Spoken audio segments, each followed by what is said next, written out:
Cookery சேனலை பார்த்து யார் வேணாலும் சமையல் பண்ணலாம். ஆனா சுவையான சமையல் பண்றது எப்படி? நான் இதயம் நல்லெண்ணெயில சமையல் பண்றேன். ஆஹா ஓஹோன்னு பாராட்டுறாங்க. நீங்களும் இதயம் நல்லெண்ணெயில சமையல் பண்ணுங்க, பாராட்ட வாங்குங்க.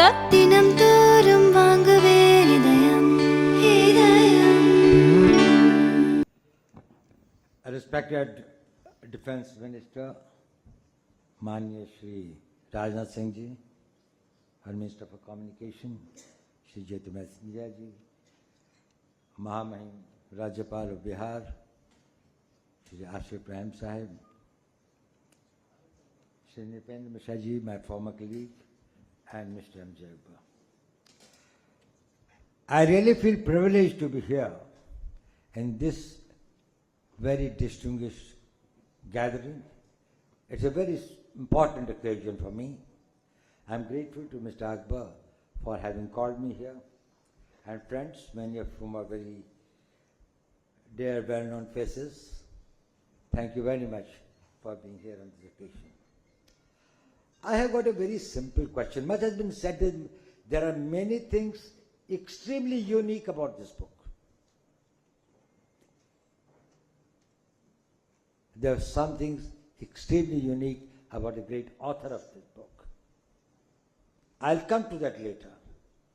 But I have got one basic question which, when I saw this book, that came to my mind. One was this, and I'd like to ask this question to my audience. How many of you believe that there is an X factor in life? That there is something which cannot be predicted on the basis of the facts that you can put on the table and say that there is something providential, there is something which cannot be explained by reason, logic, facts, or anything.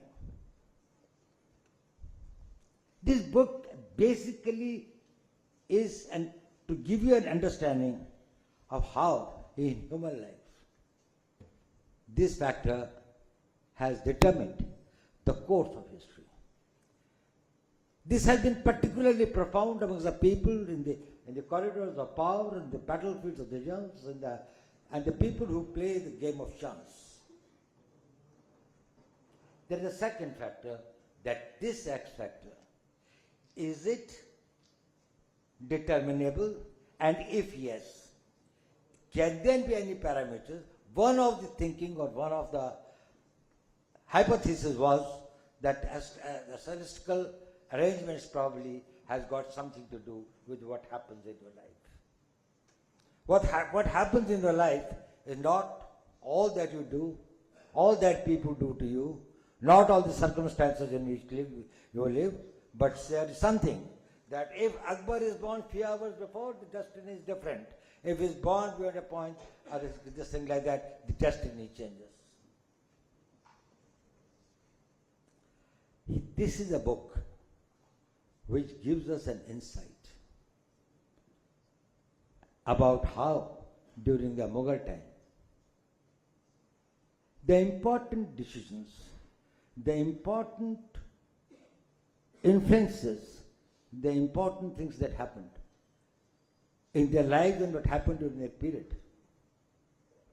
These emperors and these people who established one of the biggest empires of the world, they were also deeply suffering from a sense of insecurity. People who believe in unpredictable are those who are insecure.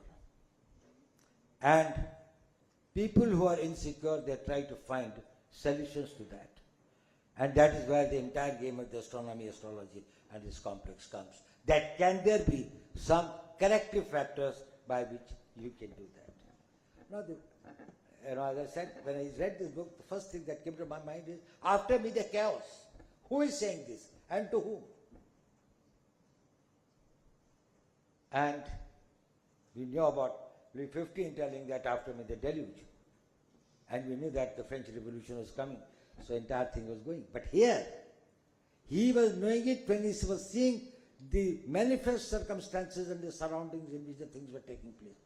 Here, the man who said that, or the man who knew it, was one Fazil Khan, one of the astrologers, who told this about Aurangzeb, and Aurangzeb knew it and confided in his son, Bahadur Shah, as the book reveals to me, that he knew that after me the Mughal Empire will disappear. Everything that Fazil Khan had written about my life has come true. This too will come true. There will be my successors who will be inept, who will be incompetent, who will not be able to carry forward this thing, and therefore it will come to an end. The question is, if Aurangzeb knew it, why did he do it? And could it be changed? He did it in spite of that, and he was telling it with a tremendous sense of a remorse and a self-pity. As you know that his last days were very, very painful days. Ladies and gentlemen, as all of you know, and I think my predecessors have very rightly said, Mr. M.J. Akbar is not only a very accomplished writer, a very original researcher. There is a lot of novelty in what he writes and what he says. He selects his subjects, so there is something unexpectedly that we hardly know that, well, there is so much of a material which is available. And then it goes into the depth with so much of precision that probably you cannot miss about the authenticity that it carries, the weight of logic that it has got. And in this particular book, I've seen that the sources from where he has derived his material is very, very expensive. It's not only about the Mughals, he has touched upon that how beyond the geographies and the time, this sentiment of belief in the astrology or the future or predictability, these things stay even in other parts of the Islamic world. And this also came in conflict. That is why Islam permits the study of the stars and how this thing is, but does not permit and does not allow any predictions or any predictability about it. It is only a God who knows and nobody else knows. And therefore anybody who does any predictions about the future is probably something that's very un-Islamic. But in spite of that, it is not only amongst the Mughals, but also amongst the other Muslim societies. And it was not only at the level of the rulers, but as you come to know about it through his book and others, and the references that he has made, that even the society was deeply affected by that. And it has continued and stayed there for long. I must compliment Mr. Akbar for having taken up this subject. It can be seen from various points of view, also that how there was a convergence of knowledge in the Indian society, how this went beyond the belief in the faith systems, how it was something that people believed in it, practiced it, and still probably remained as a devout Muslims, but taking upon what was something which was indigenous or a civilizational part of the Indian society or the Hindu society, where astrology and astronomy were an integral part of it. So this can be seen and studied from the various points of view. It also shows the insecurity of what the Mughal rulers themselves were having, even when they were having their fights with the local Rajput kingdoms and all these things. So it was not every time a very, very smooth sailing for them also. So I think there are a lot of new aspects and new dimensions that have been added.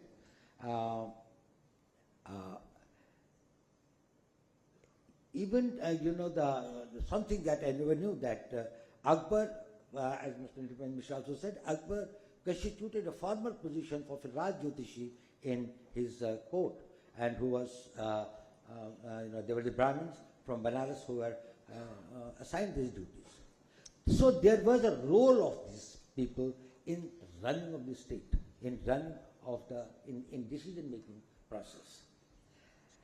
I must say that Mr. Akbar has always done great justice to the subject that he has taken.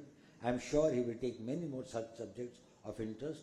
As very rightly said by our Minister for Communication, that he said that the scholarly application of the scholarly pursuit and the diligence with which he goes into the historical details is something very, very commendable. I must compliment him, and I must urge all of you to really go through the book. Thank you very much.